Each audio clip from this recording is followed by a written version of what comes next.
My boyfriend handed my birthday gift to his sister in front of me. He didn't expect what I did next. The gift bag sat on the restaurant table like a promise. Blue tissue paper peeked out the top, and I could see the jewelry store logo printed on the side. My heart did that stupid flutter thing it always did when Stellan surprised me. "Happy birthday, babe," he said, reaching for the bag with that crooked smile I'd fallen for 3 years ago.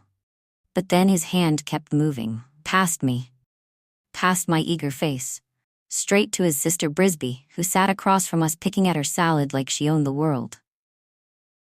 "For you," he said, setting it in front of her like it was the most natural thing in the universe. The table went quiet except for the clinking of silverware from other diners. My face froze in that birthday girl's smile while my hand stayed perfectly still in my lap.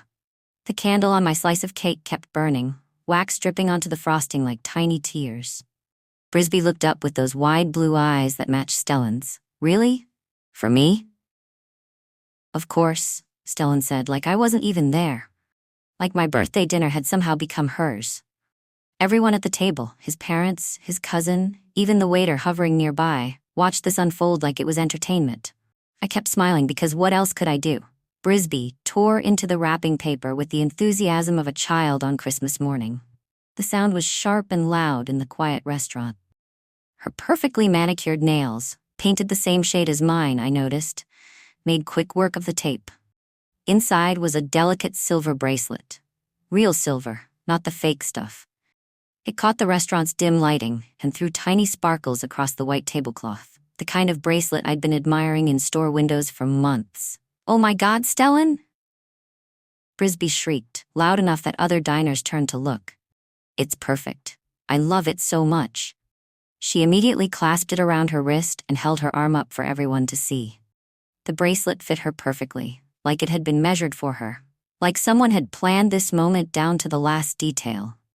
Stellan leaned over and kissed her forehead, his hand resting on her shoulder in that protective way that made my stomach twist. "She deserves the best," he said, his voice soft and warm.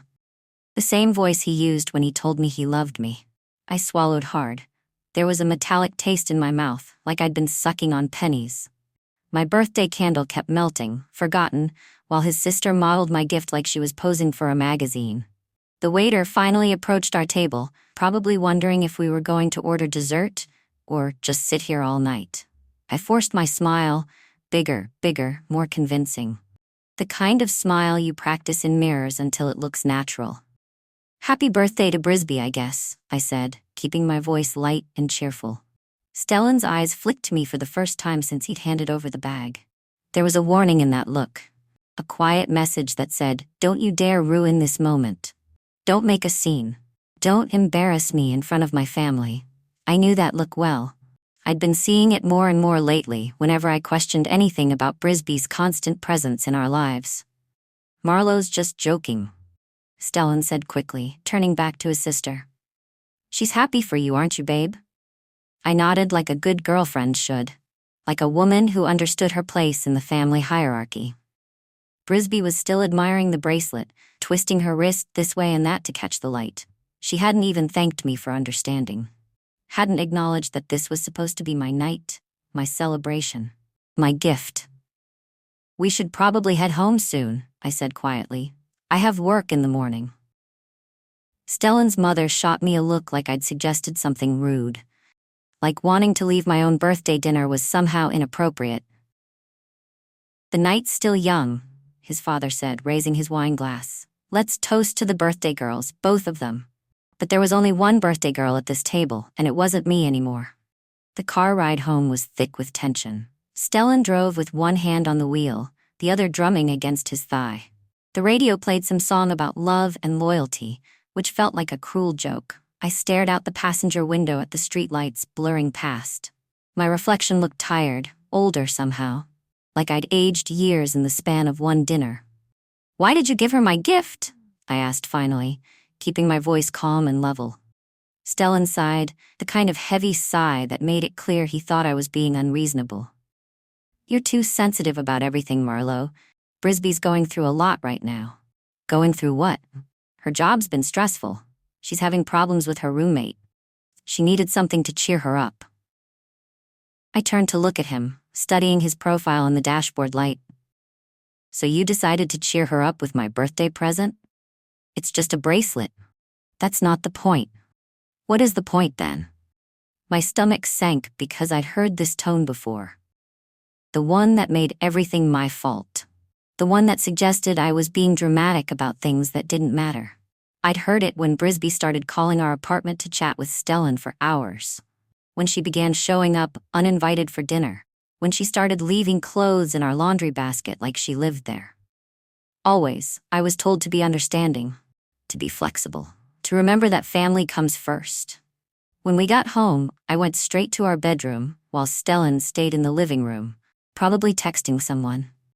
The apartment felt different somehow, like the air had shifted while we were gone. I changed into pajamas and brushed my teeth, going through the motions of my normal routine. In the mirror, I looked like the same person I'd been this morning. But something fundamental had changed during dinner. My phone buzzed with a notification. Instagram. Without thinking, I opened it and immediately wished I hadn't. Brisby had posted a mirror selfie. She was wearing the bracelet, of course, holding her wrist up to catch the bathroom light. Her caption read, "When your amazing brother surprises you just because /best siblings love." She'd tagged Stellan. I scrolled down to see if he'd commented, if he'd corrected her post, if he'd mentioned that today was actually my birthday and the gift had gotten confused somehow. But there was no correction. Just a red heart reaction from Stellan's account. He'd liked the post. He'd seen her claim the bracelet as a random surprise gift, and he'd approved. I sat on the edge of our bed, holding my phone with shaking hands. This wasn't a mistake. This wasn't confusion or miscommunication. This was intentional. The sound of Stellan's laughter drifted from the living room. He was on the phone with someone, probably Brisby, probably talking about what a wonderful evening they'd had. I closed Instagram and plugged in my phone, but sleep felt impossible now. The next morning, I woke up before my alarm. Stellan was still asleep, one arm thrown over his face, breathing deeply. He looked peaceful, innocent even, like a man with a clear conscience. I made coffee quietly and sat at our kitchen table, staring at the stack of mail we'd been ignoring for days. Bills, mostly. A credit card offer, a birthday card with my name on it. The birthday card was thick, expensive looking, the kind you buy at specialty stores instead of grocery aisles.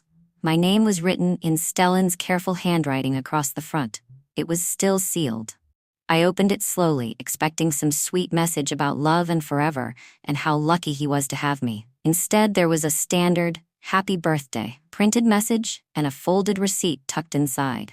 The receipt was from the jewelry store. For one silver bracelet. $247 charged to our joint account yesterday at 2:14 p.m.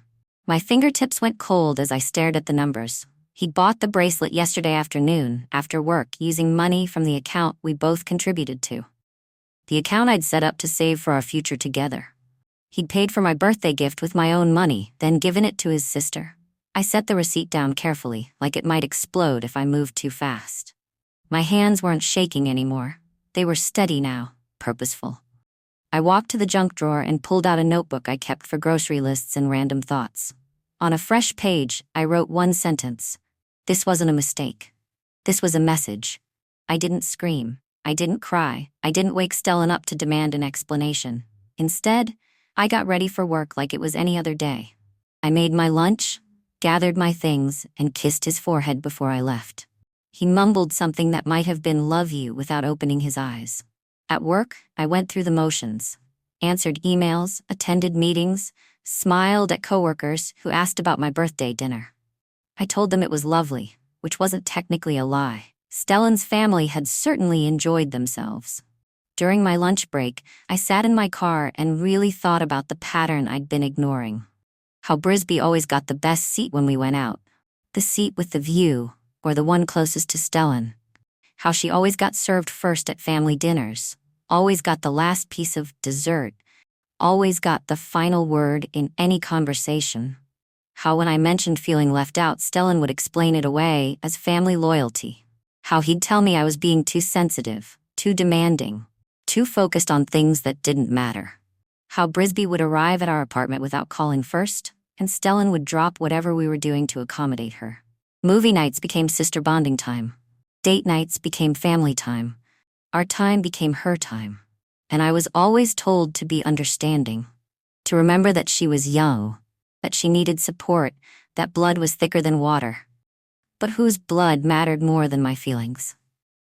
That evening, I sat on our couch while Stellan made what he probably thought was a peace offering. He brought me a glass of wine and sat beside me, close but not quite touching.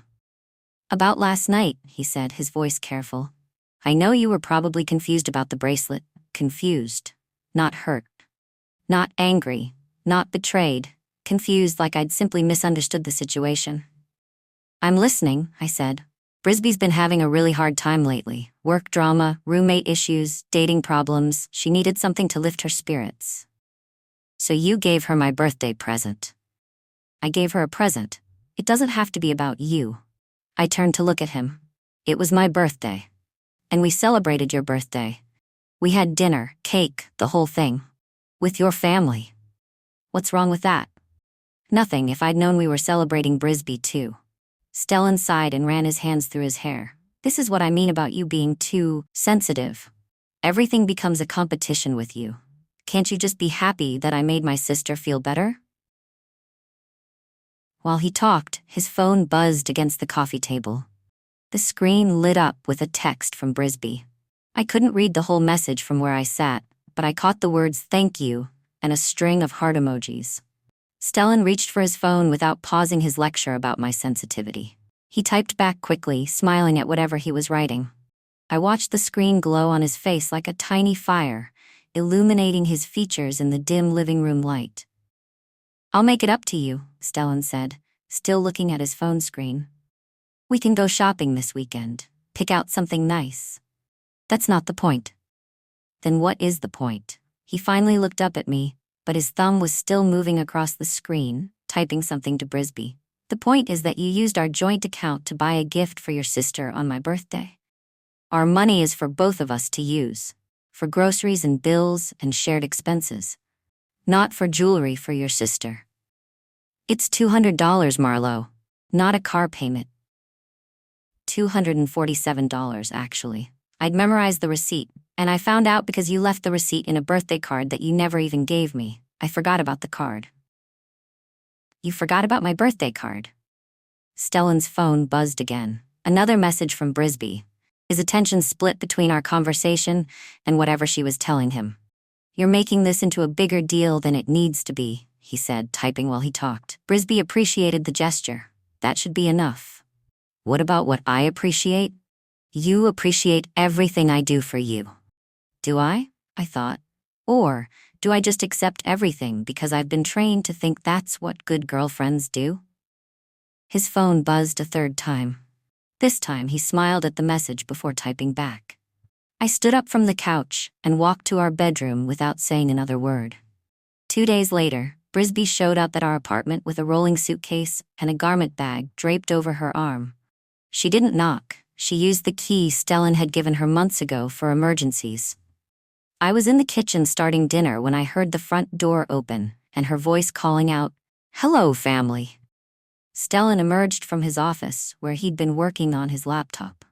His face lit up like Christmas morning when he saw her standing in our entryway with her luggage. "Brie, what are you doing here?" "Surprise, my roommate situation finally imploded completely. I need a place to crash for just one night while I figure things out." She said it like it was a done deal, like she'd already decided and was just informing us of her plans. Stellan didn't look at me, didn't ask if this was okay, if we had plans, if I minded having a house guest on a Wednesday night. "Of course," he said immediately. "Stay as long as you need." "Just tonight," Brisby said, rolling her suitcase toward our guest room. "I promise I won't be any trouble." But she didn't go to the guest room. She stopped in the hallway and looked around like she was seeing our apartment for the first time. "Actually," she said, "would it be weird if I didn't sleep alone tonight? I'm still kind of shaken up from the whole roommate drama."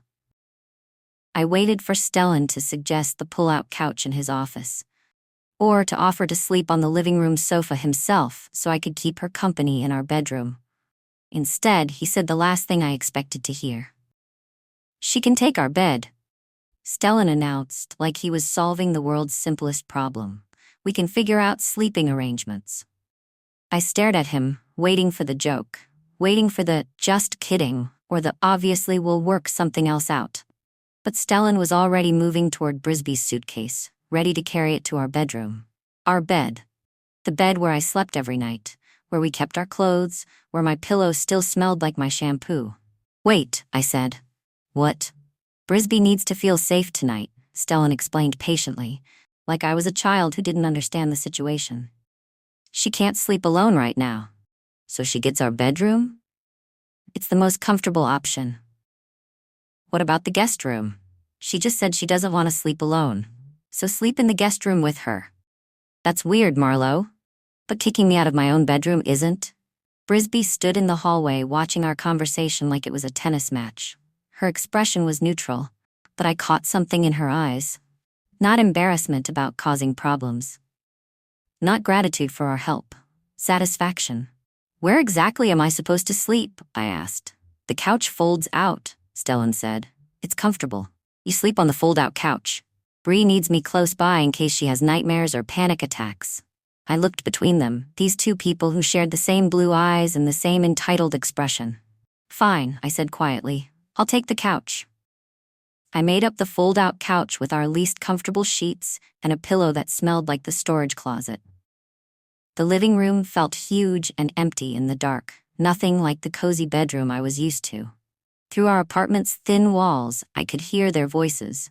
Not the words, just the gentle murmur of conversation. Stellan's low rumble mixed with Brisby's higher pitch, like a duet I wasn't invited to join. I lay there with the lamp off, watching shadows move behind the bedroom door. There was nothing sexual about the sounds I heard. No giggling or whispers or bed creaking, but somehow, this was worse than discovering an affair would have been. What I heard was comfort, familiarity. The easy intimacy of two people who had never questioned their right to each other's attention. They talked for over an hour. About her job, her roommate problems, her dating life.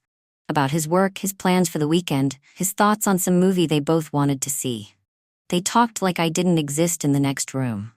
Like my displacement from my own bedroom was so natural it didn't warrant discussion. When the voices finally stopped, I heard the sound of Stellan moving around, probably getting ready for bed in what was temporarily their space. I stared at the ceiling and realized something that should have been obvious months ago. I wasn't his partner in this relationship. I was the other woman in my own home. In the morning, I made coffee for 3 people and tried to pretend everything was normal. Brisby emerged from my bedroom wearing one of Stellan's old college t-shirts, her hair messy from sleep. "Good morning," she said brightly, like she'd slept in her own bed instead of mine. "Morning. Coffee's ready." "Thanks, you're so sweet." Stellan appeared a few minutes later, also wearing yesterday's clothes. He kissed my cheek absently, the way you'd greet a roommate or a distant relative. "How did everyone sleep?" I asked. "Great," they said simultaneously, then laughed at their synchronicity. I poured coffee and set out cream and sugar, playing the hostess in my own kitchen. "So," I said carefully, "what's the plan for today?" "I'm going to start looking for a new place," Brisby said, "but the rental market is crazy right now. It might take a few weeks." A few weeks. Not one night like she'd originally said. "We need to set some clear rules," I said, sitting down with my coffee. "About space and privacy and how long this arrangement lasts." Stellan looked up from his phone with that expression I knew so well. Half annoyance, half disappointment. "Rules?" he said. "It's my sister, Marlowe. She's family." "I understand that, but this is also my home." "Our home," he corrected. "And family comes first." "Don't make this weird," Brisby added, reaching for the sugar bowl. "I'm not trying to intrude on your relationship." But she was already wearing his clothes and sleeping in our bed and rearranging our morning routine around her needs. That's when I stopped trying to be understood. At lunch, I sat in my car and did something I should have done months ago. I pulled out our lease agreement and read through it carefully. My name was on it. Right there in black and white, next to Stellan's signature. Joint tenants with equal rights to the property. I also found the receipt for our security deposit, $2,000, paid entirely from my savings account when we moved in together. Stellan had been between jobs at the time, and I'd covered the upfront costs with the understanding that he'd pay me back once he got settled. He never did pay me back. But he'd never asked me to leave either, so I'd assumed we were even. Now I realized something important. I wasn't trapped here. I wasn't dependent on his permission to stay or go. Legally, I had just as much right to this apartment as he did. More importantly, I had the financial records to prove I'd been carrying more than my share of our expenses for months. Our joint account showed a clear pattern. My direct deposit went in every 2 weeks like clockwork. His contributions were sporadic, smaller, often accompanied by withdrawals I didn't recognize. I wasn't just financing my own displacement. I was funding Stellan and Brisby's lifestyle, while they slowly squeezed me out of the picture. I pulled out my phone and did something that felt both terrifying and liberating. I called my bank and opened a separate checking account, just for me. I'd like to change my direct deposit information, I told the woman in HR the next morning. No problem. Just fill out this form with your new account details. It was that simple. 2 clicks on a computer, 1 form in triplicate, and my paycheck would start flowing into an account that only I controlled. I backdated the change to be effective immediately, which meant Friday's check would go directly into my new account. Money that Stellan wouldn't see, wouldn't access, wouldn't spend on gifts for his sister. When I got home that evening, Stellan was humming in the kitchen while he made dinner. Brisby was curled up on what used to be my side of the couch, reading a magazine and occasionally commenting on recipes or celebrity gossip. How was work? Stellan asked when I walked in. Good, normal, productive. That's great, babe. He had no idea his safety net had just been folded up and put away. No idea that the financial cushion he'd been relying on was about to disappear. I smiled and joined them for dinner, listening to Brisby tell stories about her job search and her ex-boyfriend's new girlfriend, and how unfair it was that rent prices were so high for someone her age. It's criminal how much landlords charge for tiny apartments, she said, stabbing her salad with more force than necessary. You'll find something soon, Stellan assured her. And until then, you're welcome here. Thank you both so much. I promise I'll be the perfect house guest. She'd already been here 3 days. She'd taken over the bathroom with her skincare routine, claimed half the refrigerator for her organic groceries, and started leaving clothes in our washing machine. But I just nodded and smiled like everything was fine. By the weekend, Brisby had settled into our apartment like she'd always lived there. She rearranged the throw pillows on the couch to better suit her back when she watched TV. She moved my books from the coffee table to make room for her magazines. She reorganized the bathroom medicine cabinet, moving my prescriptions and vitamins to the bottom shelf to make room for her extensive collection of serums and treatments. Your photos look kind of sad, she told me while redecorating the living room shelves. She was referring to the framed pictures of my family and college friends that had been there for 2 years. Sad how? Just, I don't know, heavy? Like they're bringing down the whole energy of the room. She'd already moved them to a less prominent shelf and replaced them with some crystals and candles she'd brought from her old place. Let her settle in, Stellan said when I mentioned the photos later. She's trying to make this feel like home. This is my home. Our home, he corrected automatically. And now it's her temporary home, too. Brisby called the living room her space now.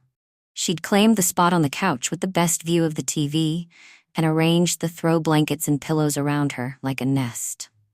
When I sat in what used to be my usual spot, she'd give me a look like I was interrupting something important. Could you grab me some water while you're up? She'd ask whenever I moved from the couch to the kitchen, even though she was perfectly capable of getting it herself. I smiled and nodded and brought her the water because that's what good hostesses do. But inside, something was crystallizing into a decision I hadn't known I was making. Monday after work, I did something I'd never imagined I'd need to do. I went to see a lawyer. Her name was Patricia Vance, and she specialized in tenant rights and domestic disputes. Her office was small but organized, with law books lining the walls and a desk that looked like it had seen decades of difficult conversations. "How can I help you?" she asked after I'd settled into the chair across from her desk. I told her about Stellan and Brisby and the birthday gift and the bedroom situation and the way I was slowly being erased from my own life. "I need to know how to leave clean," I said, "without drama, without fighting, without getting stuck in some legal mess." Patricia listened without interrupting, taking occasional notes on a yellow legal pad. "Are you married?" she asked when I finished. "No." "Good, that simplifies things considerably." She explained my options clearly and calmly. Since my name was on the lease, I had the legal right to stay or go as I chose. I could remove myself from shared utilities and accounts with proper notice. I could take anything I'd paid for or brought into the relationship. "The key is documentation," she said. "Keep records of everything. Financial contributions, lease agreements, receipts for major purchases. If there's any dispute later, you want proof of your legitimate claims. What if he tries to keep me from taking my things? As long as you can prove ownership, he has no legal right to prevent you from removing your property." "How do I prove ownership?" "Credit card statements, receipts, bank records showing purchases from your accounts, photos of items in your possession before the relationship, witnesses who can testify about what belonged to whom." I walked out of Patricia's office feeling something I hadn't felt in months. Hope. That evening, I went through our mail like I always did, sorting bills from junk and setting aside anything important. But buried in the stack was something that made my hands shake. A credit card statement addressed to me. For a card I'd never opened. The account number was unfamiliar, but my name was printed clearly at the top, along with our address and a balance of $1,847. I sat at our kitchen table holding the statement, feeling my heartbeat in my fingertips. According to the transaction list, this card had been active for 3 months. Dinners at expensive restaurants, purchases at electronics stores, online shopping charges from websites I'd never visited. None of these were places I'd been or things I'd bought. I heard Stellan's laugh from the living room where he and Brisby were watching some comedy show. The sound felt distant and strange, like it was coming from another planet. I carried the statement to the living room and sat down carefully on the edge of the couch. "Stellan," I said, holding up the paper. "Why is there a credit card under my name with a balance I never made?" He glanced over, and I watched his face change as he recognized what I was holding. "Oh, that. It was for emergencies." "What emergencies?" "You know, unexpected expenses. Things we needed." "We?" Before Stellan could answer, Brisby jumped into the conversation like she'd been waiting for this moment. "Stop acting like a victim, Marlowe. It's not like you're hurting for money." I turned to look at her. This woman who'd been sleeping in my bed and eating my food and using my shower for a week. "I'm not acting like anything. I'm asking about a credit card I never applied for." "Stellan handles the finances," Brisby said with a shrug. "He knows what he's doing." "Actually, I handle the finances. I pay the rent and utilities from my account." "Because you're controlling about money," she shot back. The rage hit me like a physical force. It started in my chest and spread outward until my vision felt sharp and focused and dangerously clear. But I kept my voice level. "I need to understand how this card was opened in my name," I said to Stellan. "You gave me permission to handle financial stuff," he said. "I gave you access to our joint account for shared expenses. I never gave you permission to open credit cards in my name." "It's the same thing." "No, it's not." "You're overreacting," Brisby said. "It's just money. It's my credit score, my financial responsibility, my identity." "Nobody meant to hurt you," Stellan said in that patient voice he used when he thought I was being unreasonable. "Intent doesn't matter if the result is identity theft." "Identity theft?" Brisby laughed. "Dramatic much?" I looked at these two people sitting together on my couch in my apartment, dismissing my concerns about my own financial security. And I realized something that should have been obvious from the beginning. They weren't sorry. They weren't embarrassed. They weren't planning to fix this.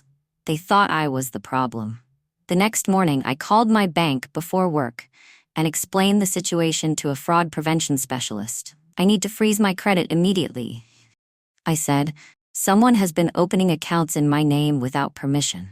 Can you provide details about the unauthorized activity? I read off the credit card information, the account number, the billing address that matched mine, but the charges I'd never made. We'll start a fraud investigation right away, the specialist said. You'll need to file a police report and submit a written statement disputing the charges. What happens to the account? It gets frozen pending investigation. If the charges are determined to be fraudulent, they'll be reversed and the account closed. And the person who opened it? That depends on what the investigation finds. I spent my lunch break at the police station, filing an identity theft report. The officer who took my statement was matter-of-fact about it, like this was something that happened every day. Family member or partner, he asked without looking up from his paperwork. Boyfriend. That's the most common scenario. Someone with access to personal information uses it without permission. Is it actually a crime? If we can prove intent to defraud, yes, but most of these cases get resolved through the credit card company. I walked back to work with a police report number and a case file that officially documented what Stellan and Brisby had dismissed as no big deal. That evening, I didn't mention the police report or the fraud investigation. I just smiled and nodded when they asked about my day. But I documented every conversation, every dismissive comment, every attempt to minimize what they'd done. The next twist came in the form of a phone call I accidentally overheard. Brisby was in the kitchen making tea when her phone rang. She answered with the casual confidence of someone who'd never learned to lower her voice in other people's homes. "Mom, you should see this place," she said, stirring honey into her mug. "It's so much nicer than my old apartment." I was folding laundry in the living room, trying not to listen but unable to avoid hearing every word. "Oh, Stellan's planning to propose soon," Brisby continued, "just as soon as Marlowe stops whining about every little thing." My throat tightened. I set down the shirt I was folding and really focused on her conversation. "He showed me the ring already. It's gorgeous, but he wants to wait until she's in a better mood." Ring. He'd bought an engagement ring. I know. She's so sensitive about everything. Like yesterday she freaked out about some credit card thing. So dramatic. My hands went still in the laundry basket. She was telling her mother about our private financial situation like it was entertainment. "Don't worry, Mom. Once they're engaged, she'll calm down. And once they're married, she'll have to stop acting like she owns the place." My mind went completely clear. Not angry clear or sad clear, but strategically clear. I was a step in their plan, not a partner in my own relationship. Stellan was planning to propose, not because he loved me and wanted to build a life together, but because marriage would solidify my position as the financial support system for their family unit. A wife who couldn't leave as easily as a girlfriend. A wife whose money became legally entangled with his. A wife who'd be expected to accommodate his sister indefinitely because family comes first. I folded the rest of the laundry in silence, listening to Brisby plan my future without my input. I started packing that weekend, but not in the way people usually pack when they're leaving someone. I packed like I was decluttering. I filled a donation box with clothes I'd outgrown, books I'd already read, kitchen gadgets I never used. Normal stuff that any person might give away during a typical household cleanup. I carried the box out to my car slowly, one trip at a time, loading it into my trunk like I was headed to Goodwill. Stellan and Brisby were too busy arguing about where to put her new TV to notice me moving back and forth through the living room. She'd bought a 55-inch smart TV with money from her new job and wanted to mount it on the wall across from the couch. Stellan thought it should go in the bedroom so she could watch it while she fell asleep. "The living room TV is better for group viewing," she argued, "but you spend more time in the bedroom," he countered. "Our bedroom," I corrected quietly. They both looked at me like they'd forgotten I lived there. "Right," Stellan said. "Our bedroom, but Bree's using it more than we are right now. Which is why the TV should go there," Brisby concluded. I nodded like this made perfect sense and continued carrying things to my car. Over the course of 3 days, I removed most of my personal belongings from our apartment. Photo albums, jewelry, important documents, winter clothes, electronics I'd paid for, gifts from my family. Things that belonged to me and only me. Things I could prove I owned if anyone asked questions later. They never noticed because they were too focused on redesigning the living space to accommodate Brisby's permanent residence. The final move required more planning than I'd expected. I called our internet provider, electric company, and gas company on Monday morning, explaining that I needed to transfer utilities out of my name. "We'll need written notice," each representative told me. 30 days minimum. What if it's an emergency situation? Domestic dispute? Something like that. "We can expedite the process with proper documentation." I scheduled everything to be transferred out of my name effective the following week. The internet, electricity, gas, and water services that I'd been paying for since we moved in together. I also discovered something interesting when I called the rental office. Because my name was on the lease as a joint tenant, I had the right to remove myself with proper notice. But Stellan couldn't be removed without my signature. What happens if one tenant wants to leave but the other wants to stay? I asked the rental manager. The remaining tenant needs to qualify for the lease on their own. Income requirements, credit check, the full application process. And if they don't qualify, then both tenants are responsible for breaking the lease according to the terms of the agreement. I pulled out our lease and read the termination clause carefully. 2 months' rent as a penalty, plus forfeiture of the security deposit. But since I'd paid the security deposit from my own account, I could potentially recover it if I documented everything properly. I drafted a careful email to the rental office, officially notifying them of my intention to remove myself from the lease, effective in 72 hours. Then I hit send before I could change my mind. Within an hour, I received confirmation that my notice had been received and processed. The countdown had officially begun. When the rental manager knocked on our door Wednesday evening, Stellan answered with the casual confidence of a man who'd never been asked to qualify for anything on his own merit. "Mr. Hartley, I need to discuss the lease situation with you." "What lease situation?" "Miss Quillen has removed herself from the lease. You'll need to requalify as a single tenant or find a replacement co-signer within 30 days.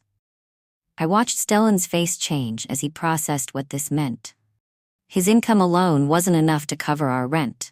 He'd been depending on my contribution to meet the landlord's requirements. "She can't just remove herself," he said. "Actually, she can. Joint tenants have the right to terminate their portion of the lease with proper notice. But we live together." "Not anymore, according to her paperwork." Brisby appeared behind Stellan, her face sharp with sudden understanding. "Where is she?" she demanded. "I'm right here," I said calmly from the kitchen. They both turned to stare at me like I'd materialized out of thin air. "What did you do?" Stellan asked. "I removed my name from the lease and utilities. Everything will be transferred out of my accounts by Friday." "You can't do that." "I just did." "Fix it," Brisby snapped. "This isn't funny. I'm not trying to be funny." The rental manager cleared his throat. "Mr. Hartley, you'll need to submit a new application by next week. If you don't qualify on your own, you'll need to find a different co-signer or vacate the premises." After he left, Stellan and Brisby stared at me like I'd set fire to their world. But there was nothing to fix, nothing to negotiate, nothing to argue about. I wasn't fighting them anymore. I was simply stepping out of the structure that held them up. 1 week later, I sat in my new apartment eating grocery store birthday cake straight from the container. It was cheap cake, probably made in a factory somewhere, with artificial vanilla frosting that was too sweet and cake layers that were too dry. But it was my cake, in my space, celebrating my decision to choose myself for the first time in 3 years. My phone had been quiet since I left. No angry calls from Stellan demanding that I come back and fix the financial mess. No manipulative texts from Brisby telling me how selfish I was being. Just silence. The kind of peaceful, honest silence that comes when people realize they can't control you anymore because you've stopped trying to earn their approval. I'd heard through mutual friends that Stellan couldn't qualify for the apartment lease on his own, that Brisby had moved back in with their parents, that they were both looking for new places to live and new people to support their lifestyle. But that wasn't my problem anymore. I took another bite of terrible cake and smiled for real. Not the fake smile I'd been practicing in mirrors for months. Not the understanding smile I'd worn whenever Stellan explained why his sister's needs came before mine. A genuine smile that came from somewhere deep and unguarded. For the first time in a long time, my life felt quiet in the best way. I was exactly where I belonged, at my own table, in my own space, eating my own birthday cake and answering to no one but myself. And it was perfect. Thank you for watching, and don't forget to subscribe so you miss out on the next story. The end.